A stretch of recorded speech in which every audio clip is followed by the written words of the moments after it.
Hey all you submariners out there, this is Matt and welcome to episode 11 of my Cold Waters Elite difficulty playthrough. So far we've been 59 days at war, sunk a total of 87 ships, and for a total tonnage of 509,945 tons. So we're just going to continue on with the campaign now, with the missions that we were on. The next mission to do is to intercept a landing force that's heading for Oslo, Norway. I put myself in a position to intercept them quite easily as they approach. You can see them coming down the coast of Norway now, heading in my direction. It's only a matter of time before I intercept them. So I'm just going to move into a bit of a better spot here, and so we do finally get the interception. Sonar contact bearing 104. Our heading is 98, so it'll be pretty much right in front of us.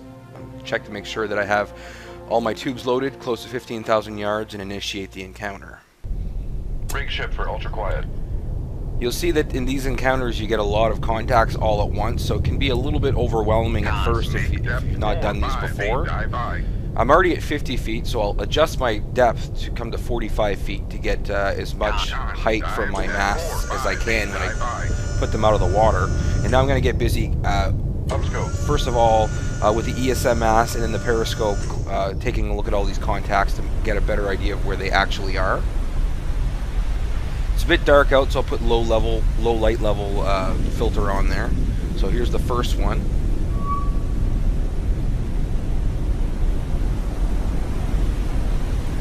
And I'll just go through one after the other. You start at one end and just kind of work your way until you get to the other end of the group.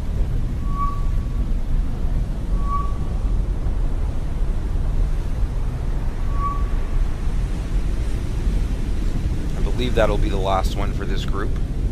There's the helicopter, though. Good to know. Lower the ESM mast. So I'll lower both masts and get ready here to classify some of these contacts. The first one is the closest one, is Master 2. I believe Master 2, Master 3, and Master 1 are the escorts. Master 5, 4, and 6 are the actual landing craft. Classified as escort. And I won't bother with those, with classifying those until later, because they're not really much of a target. So I'm dealing with 2 cash-ins and something else here. I'm kind of going through the catalog, trying to find what it is. I'd initially put it as a Canaan, but obviously it wasn't that. So it's a Sovereigny, actually, which I haven't run into yet, so that's nice. It's a little bit of variety.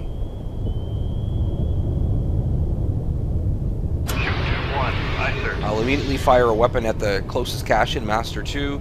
Then I consider doing it right away on Master 3, but then hold off a little bit. I'm a little bit concerned about the fact that he's not heading in my direction and may actually turn and go in the other direction. Make depth 350 feet, dive by.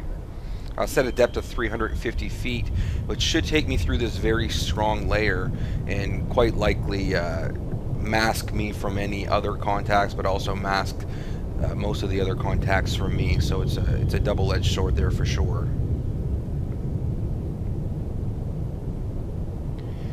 And then I finally do decide that I'm going to put a weapon towards Master 3. So I'm going to do that now. Shoot in his direction. Shoot con sonar, lost contact. Master Just before 1, I lose contact by going through the layer. 06, contact faded.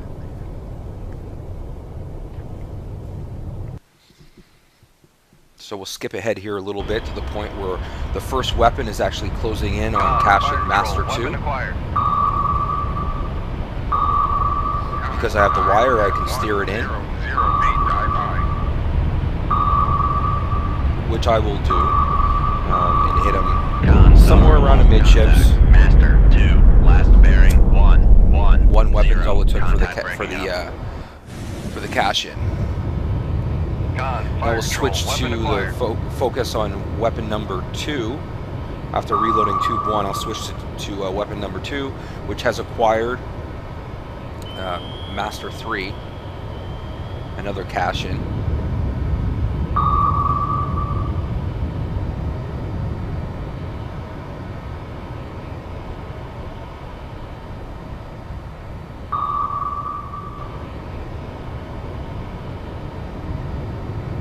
And while that's going on, I do classify the merchant contacts.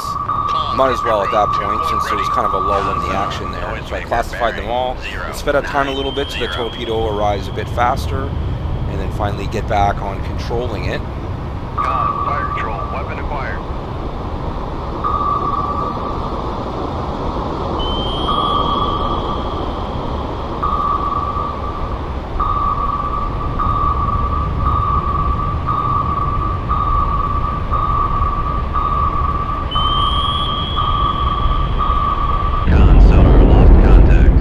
So that's 2 of 3 escorts down now, both cash-ins, and now the only remaining escort is a sub-remedy, Master 1.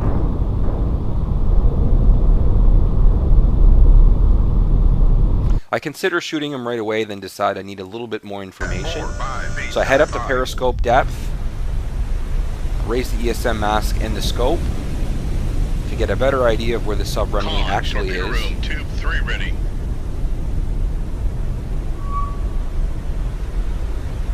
So I get an updated contact on the sub-remedy and also the other ship that's right behind him, or pretty much along the same line of bearing.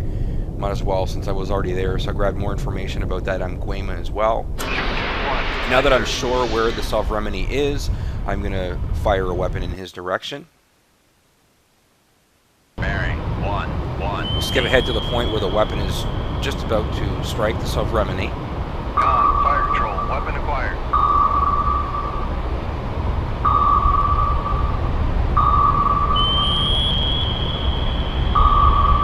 Sonar lost contact. So that's it for that contact, Master 1. Raise the radar mast. Then I can really focus on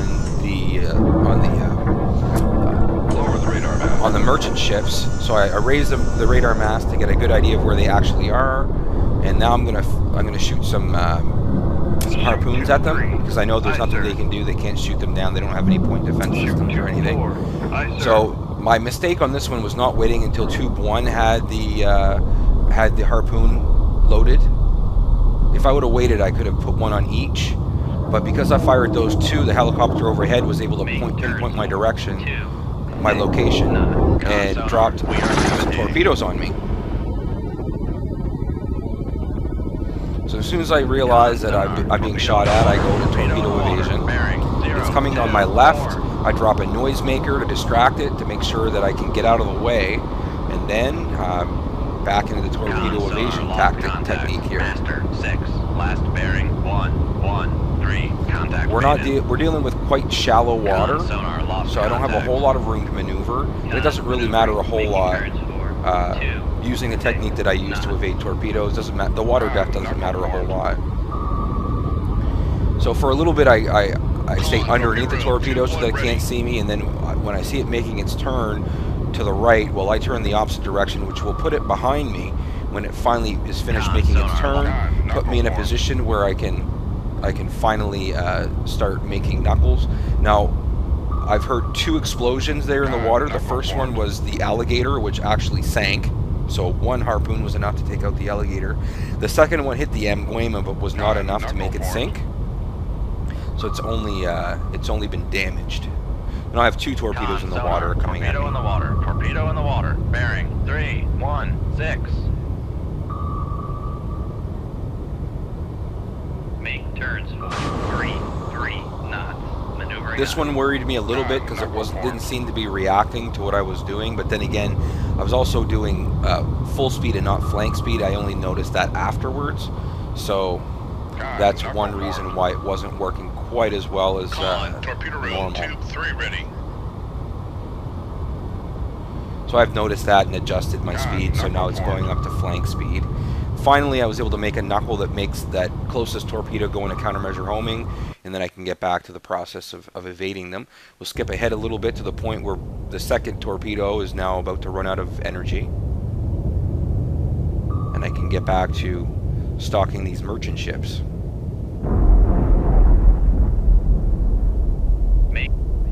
I'll slow down to 5 knots immediately so I can get use out of my sonar again.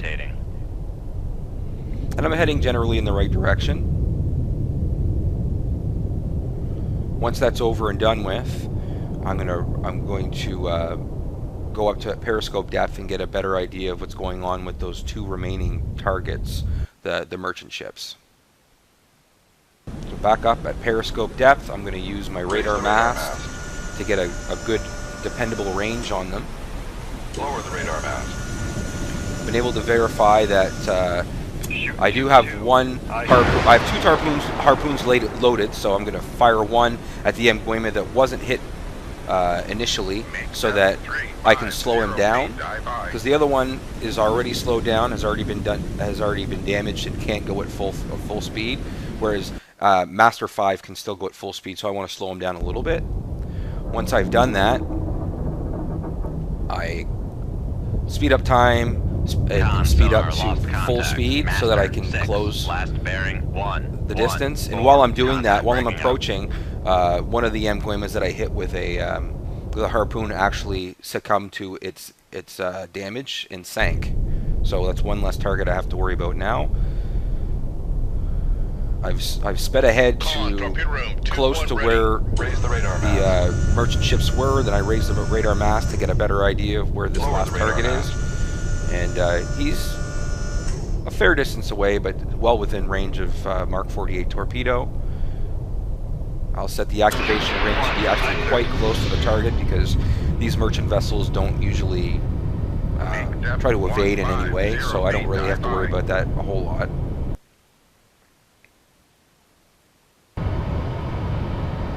I'll skip ahead and speed up time until this torpedo is about ready to hit the Mguema.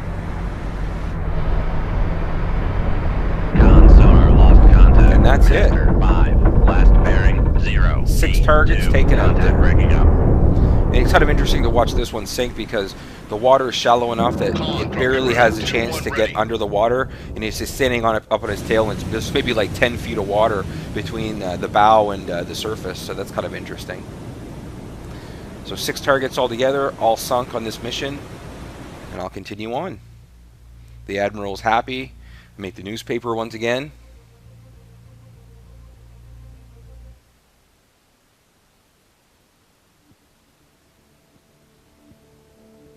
The next mission is cruise missile interception.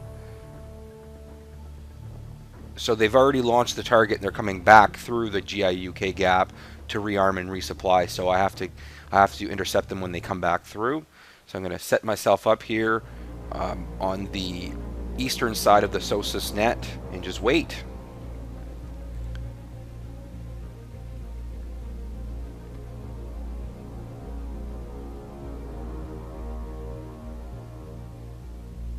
Sometimes there is a long waiting period, and so I've decided on some of these occasions when the wait's too long that I will adjust it and just kind of edit it together so that it goes a bit faster. But in this case I did wait, and now I see the target around Reykjavik, Keflavik, approaching in my direction, now around the southern tip of Iceland. Now I'll just put myself in a position to intercept them when they come through the SOSUS line.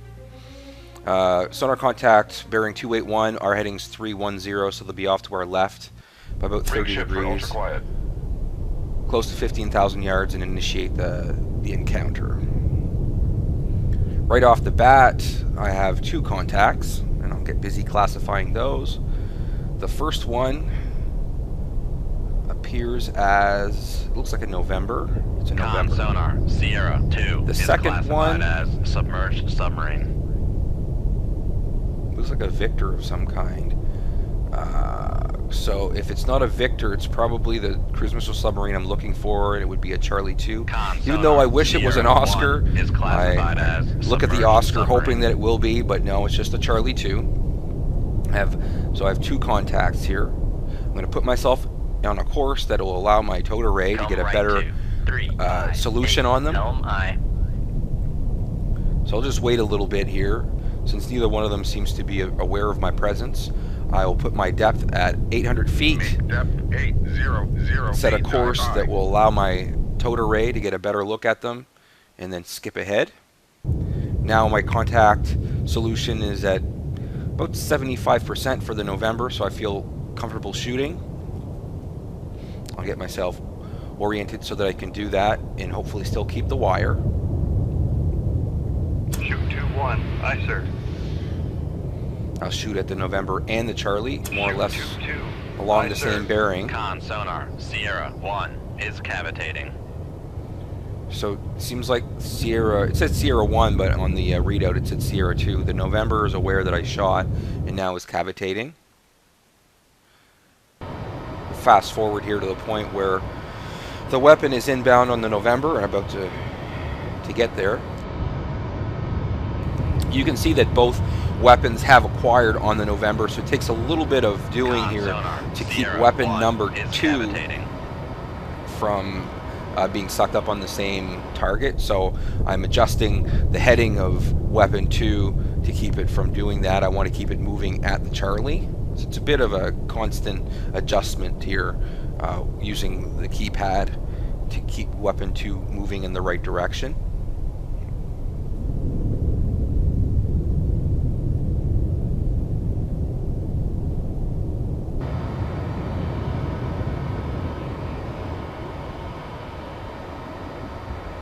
I have a 95% solution on the Charlie 2 right now, so I don't feel bad, you know, manually controlling this torpedo anyway, really. Con sonar, new I have contact more than bearing enough 30 information about it to be able designated Sierra 3. to steer this torpedo right to the target. Now in the middle of doing this, I'm kind of busy and I can't tend to it right away, but see another contact did appear, and you can see it off to the right here. It's off to the right of the Charlie 2. It has now, sonar has picked it up, so I'm going to get busy classifying that. Sonar lost contact. And it Sierra appears 2. to be a Sierra, which is once again one of the Soviets' most advanced boats, Maneuvering aye. and definitely a concern. While I was doing that, the November did finally take torpedo number 1 and is sinking, Maneuvering aye. and weapon number 2 has acquired on the Charlie 2. I'm going to launch a weapon in the general direction of the Sierra. Shoot 2-3. I was going to, then I decided not to. Then I launched the torpedo by accident in the total wrong direction, so now I have to activate the weapon, get it turned, and heading in the proper direction now. Making turns for 5. All the while watching weapon 2 approach the Charlie 2. Lost contact. Sierra 1. So that's Last it for the bearing Charlie 2, and the main target on this Contact mission breaking is up. down. Now that I have weapon 3 heading in the right direction, we'll skip ahead here to the point where it has locked on to the Sierra and is approaching. Con sonar. Speed up time a little bit. 285. Con, fire control, weapon acquired. And now it's just a matter of steering it in. The Sierras are quite nimble boats. They're quite good at maneuvering, but Con sonar lost I'm able contact. to Sierra 3. Last strike bearing 'em on the first 283. try. Contact breaking up. and that should about do it for this mission. Once again, I like to get kind of a nice shot of the sinking boat if I can. Leave combat. I got all 3 targets on this engagement. The Admiral is very happy with me, and we made the paper again. We're going to get a Spetznaz team approaching Reykjavik, Keflavik, which I'm already around anyway, so we'll skip ahead here a little bit. Once again, the wait for this encounter was quite long, so I've edited it together so that you don't have to wait quite as long for the action to start. So I see it coming around the northern tip of Iceland, and I put myself in a position to easily intercept. Sonar contact bearing 6-9, our heading is 6-1, so once again almost right in front of me. 15,000 yards, and initiate the encounter. 81 decibels ambient noise. The floor, it's not very deep, but once again I'm not too worried about it. I think this is going to be a diesel electric sub, and that what I've seen bears it out. It's a Foxtrot. Is classified as submerged submarine. Now that I've classified it, I'm just going to get a little bit more information for a better solution. And once I've gathered as much information as I need, I'm ready to shoot. Shoot 2-1. Aye, sir. Put a weapon in the water towards Sierra 1.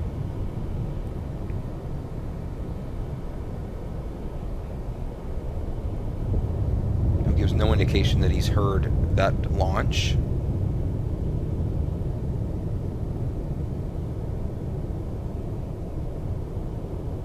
Seems quite near. And so I've got him in the middle of the acquisition cone of this torpedo. Con, fire control, weapon acquired. The weapon acquires. He's a little bit farther away than sonar had him.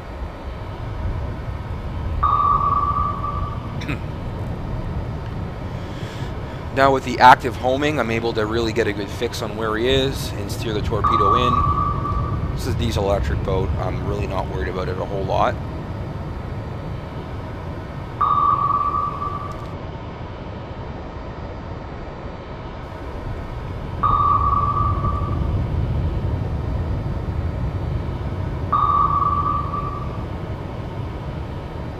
Now it's just a matter of waiting for the torpedo to arrive.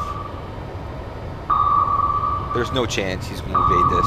Just doesn't have the speed or the maneuverability to do anything about this at all. Con, sonar lost contact. So scratch 1 Foxtrot. Last bearing 067. Contact breaking up. I'll stick around just a little bit longer in case there's any other targets in the area, but I don't believe there is. So I'll watch him kind of get close to the bottom here, and then we'll end the mission. There's no other vessels nearby, and the Foxtrot was the only one in the area, so that's fine. The Admiral's happy with my performance. We made the news. And the next part of this is to return to Holy Lock and resupply, actually. I had only a few weapons left over, so that worked out pretty well. And we happen to be fairly close to Holy Lock as well, so perfect. We'll head south. Without having to worry about being intercepted, there wouldn't be anything to worry about all the way out here, really. And return to Holy Lock, 583,000, almost 584,000 tons sunk. The next mission will be a tanker tender mission. Something from Murmansk, rendezvous somewhere in the Norwegian Sea. So I take advantage of that to totally refill the torpedo room. Unfortunately, I waited a little bit too long. I maybe should have not reloaded the torpedo room all the way. Anyway, I missed that mission. I wasn't able to get out there in time. I don't like missing opportunities like that. So the next mission is a cruise missile interception mission. They'll be heading towards the North Atlantic this time, so I have to get on the western side of the SOSUS line to intercept them.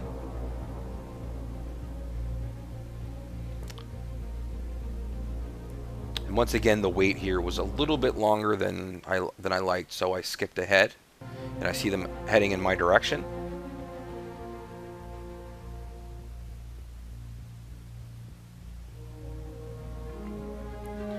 Put myself in a position to intercept them easily here. Maybe not as easily as I would have liked because I'm doing 10 knots. They were heading away from me fairly steady there, so I needed to actually move to intercept them. I'll make sure that my tubes are all loaded and close to 15,000 yards. Rig ship for ultra quiet. Immediately it's pretty clear that we're dealing with conditions here that are unfavorable. 109 decibels for background noise, so it's going to be quite challenging to hunt submarines in these conditions. So if this wasn't a mission, I'd probably try to exit if at all possible, but because it's a mission and I just failed the last one, I'm kind of stuck. I'm gonna have to do sonar switching to I'm gonna have to do active something search. here to try to track these guys down. First of all, almost immediately I try my active sonar. Really all I'm doing here, I mean, I'd like to get a contact with the active sonar if possible, but I'm also using that as bait to get them to notice that I'm here and maybe do the same thing in return, so I have an idea of where they are. And it worked. So now I've been pinged by active sonar off in the direction. I also noticed that there's one torpedo launch. It's a fair distance off. I'm not going to panic, but I am going to set my depth 700 feet, dive by. to 700 feet. in anticipation of needing to evade this torpedo that's heading my way, I'll activate the weapon so that I can adjust its course if I have any more information coming in, especially if I get pinged from with active sonar again. I can really adjust the course. Now I decide to set the homing as active, once again hoping to force 10 knots. anybody Maneuvering in aye. the area to make a Make mistake, turns for because they hear the homing on the 20 torpedo. They may knots. panic Maneuvering aye. and do something that'll give away their position.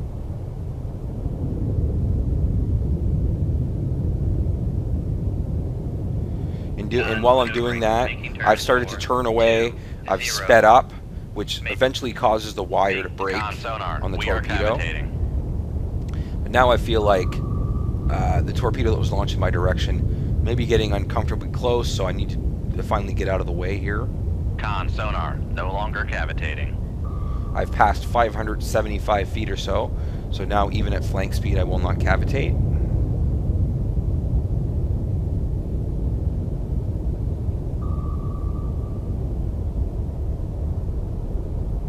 Make turns for 5 knots. Maneuvering aye. I've been able to verify that the torpedo launched in my direction is not much of a threat now, so I've slowed back down to 5 knots in hopes of being able to use my sonar again.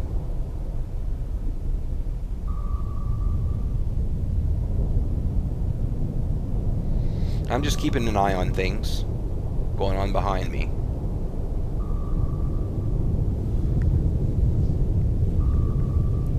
Con Sonar- noisemaker bearing. Sonar does have our 275. torpedo heading towards the target, and there's a noisemaker that's been released, which means it has acquired, and that submarine is in Con trouble. sonar, new contact bearing.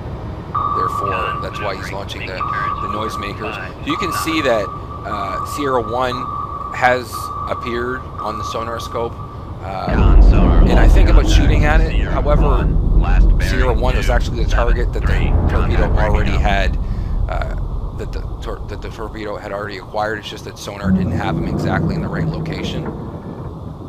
So that's it for one contact. Not really sure what it was. It kind of looked like it might be the Juliet. Con sonar, switching to active search. So once that one is taken care of, I go back to my same technique of active search, and I'll leave myself in active search for a few pings, once again hoping to draw out anybody in the area that might be hearing it. I'm also changing my course, Con hoping to sonar, get in a switching position. to passive search. Okay, so I've switched back to passive search, and I'll continue on with the search. Con sonar, switching to active search. Periodically switch back and forth.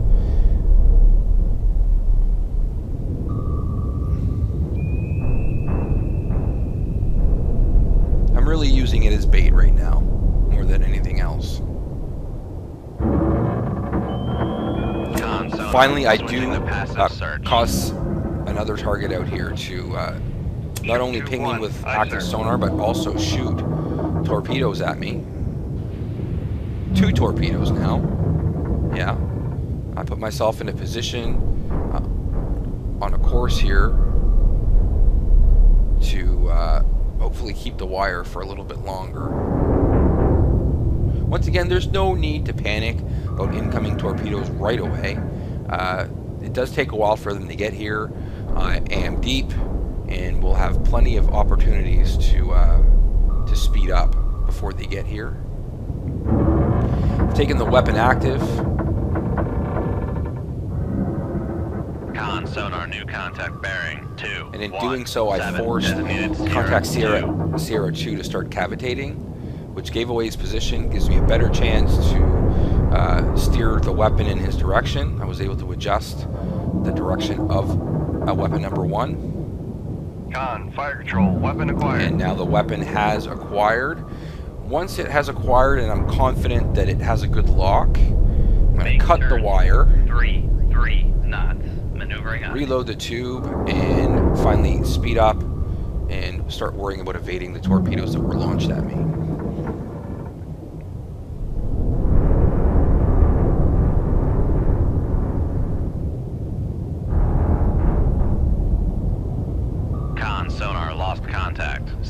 So I see the torpedoes are up near the surface, 3. Contact heading within my the way, but still quite a ways off. I can also see Sierra 2 in the distance, just above the conning tower, and I can see my torpedo gaining on him. Con sonar, noisemaker, bearing 223. So there's a noisemaker. Clearly, my torpedo's close. And we'll keep an eye on Sierra 2. I'm just taking another look around in case there's anything else to worry about. I don't see anything. The torpedo went into countermeasure homing, came back around, and is now heading back towards Sierra 2. You can hear it pinging furiously there. Con sonar, lost And contact. that's it for Sierra 2. Last bearing 221. Contact breaking up. I'm watching both of the incoming torpedoes behind me now. Not anything to worry about. I'm heading in a good direction, so I'll speed up time. Con maneuvering, making turns for 3 knots. Just to get out of the engagement area so that I can finally end this mission.